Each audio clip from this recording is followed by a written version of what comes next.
Hello મિત્રો, જય માતાજી। હું છું આપનો પરમ મિત્ર વાઘેશ ગઢિયા। મિત્રો, આજે અમે તમને લઈ જઈ રહ્યા છીએ મહેસાણા જિલ્લાના સતલાસણા તાલુકામાં આવેલ ટીંબા મુકામે। મિત્રો, ટીંબા ગામે ડુંગરની એકદમ નજીક શ્રી હર્ષિત ભવાની માતાજીનું મંદિર આવેલું છે। તો મિત્રો, આપણે બધા શ્રી હર્ષિત ભવાની માતાજીના મંદિરે જઈને દર્શન કરીશું અને પોતાના જીવનને ધન્ય કરીશું। મિત્રો, ટીંબા ગામ જાગીરદાર લોકોનું ગામ છે। સામે તમે જોઈ રહ્યા છો જાગીરદાર પેલેસ અહીંયા બનાવવામાં આવેલ છે।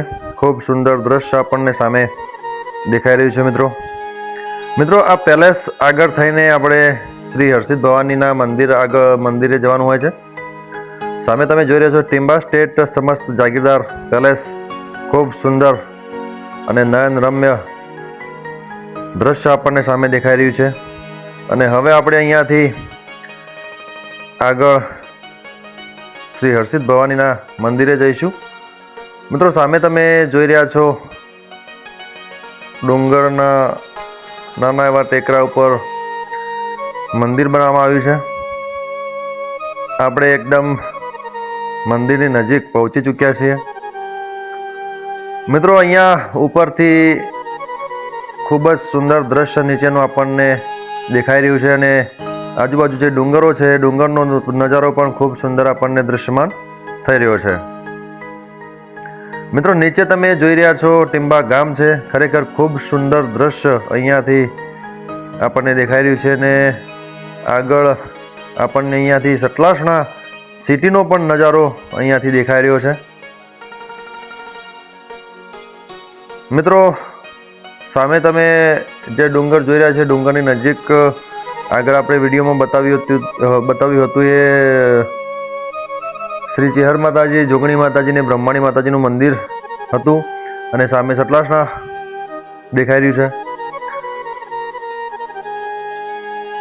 મિત્રો, ખૂબ સરસ નજારો અહીંનો છે અને મિત્રો, ચોમાસાની ઋતુમાં તો ખરેખર અહીંયા આજુબાજુ એકદમ લીલોતરી હોય છે। હવે આપણે માતાજીના મંદિરે જઈને માતાજીના દર્શન કરીશું। મિત્રો, અહીંયા આજુબાજુ ઘણા બધા જોવાલાયક સ્થળો આવેલા છે। તો અહીંયા થઈને નીકળો તો આ સ્થળોની મુલાકાત અવશ્ય કરશો। ખરેખર ખૂબ સુંદર અને એકાંતવાળી આ બધી જગ્યાઓ છે। મિત્રો, આપણી ચેનલમાં જે અહીંયા તારંગાની આજુબાજુ જે જગ્યાઓ છે જોવાલાયક, હરવા ફરવા લાયક, એ બધી જ જગ્યાઓના વિડીયો આપણે આપણી ચેનલમાં આપેલા છે, તો અચૂકથી જોજો। મિત્રો, અહીંયા મંદિરના દરવાજા તો બંધ છે, પણ મંદિરના દરવાજાની જાળીમાં થઈને અમે તમને માતાજીની મૂર્તિના દર્શન કરાવવાનો પ્રયાસ કરીશું। મિત્રો, માતાજીની સવારી એટલે કે સિંહ આપણને દૃશ્યમાન થઈ રહ્યો છે। સામે ગણપતિ દાદાની મૂર્તિ પણ બહુ સુંદર અને ભૈરવ દાદાની મૂર્તિ પણ બહુ જ સુંદર દૃશ્યમાન થઈ રહી છે। મિત્રો, સામે તમે જોઈ રહ્યા છો મંદિરના દરવાજાની જાળીની અંદર થઈને અમે તમને માતાજીના દર્શન કરાવી રહ્યા છીએ। ખરેખર ખૂબ સુંદર અને અલૌકિક માતાજીની મૂર્તિની સ્થાપના અહીંયા કરવામાં આવી છે। મિત્રો, બહુ સુંદર નજારો છે, અલૌકિક આ જગ્યા છે, એકાંતવાળી જગ્યા છે। આપણે અહીંયા આવીએ તો આપણા મનને શાંતિ મળે એવી આ જગ્યા છે। તો તમે પણ એકવાર અચૂકથી ફેમિલી હારે શ્રી હર્ષિત માતાજીના દર્શન માટે અહીંયા પધારશો એવી મારી નમ્ર વિનંતી। મિત્રો, ખરેખર આવી જગ્યાઓ જોવી, હરવી ફરવી અને એનો લાવો લેવો એક જિંદગીનો બહુ જ મોટો લાવો છે અને સૌભાગ્યની વાત છે કે આપણે આવી જગ્યાઓ મિત્રો જોઈ શકીએ છીએ।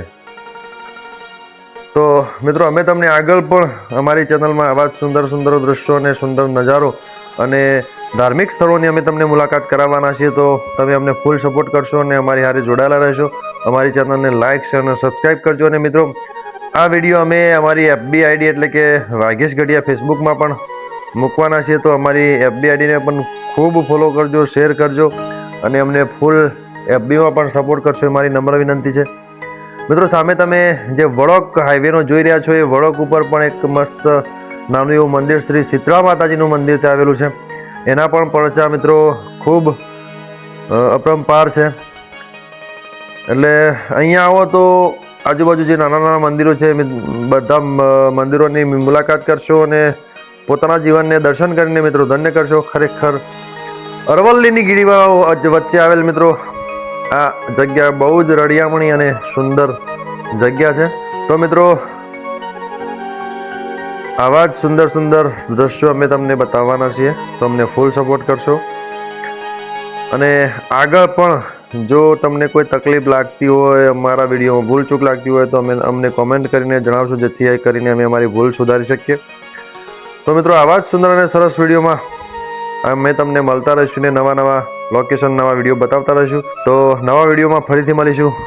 ત્યાં સુધી મિત્રો તમારા પરમ મિત્ર વાઘેશ ગઢિયાને રજા આપશો. તો આવજો બધા. જય માતાજી, રામ રામ, જય હરસિદ્ધિમાં. આવજો.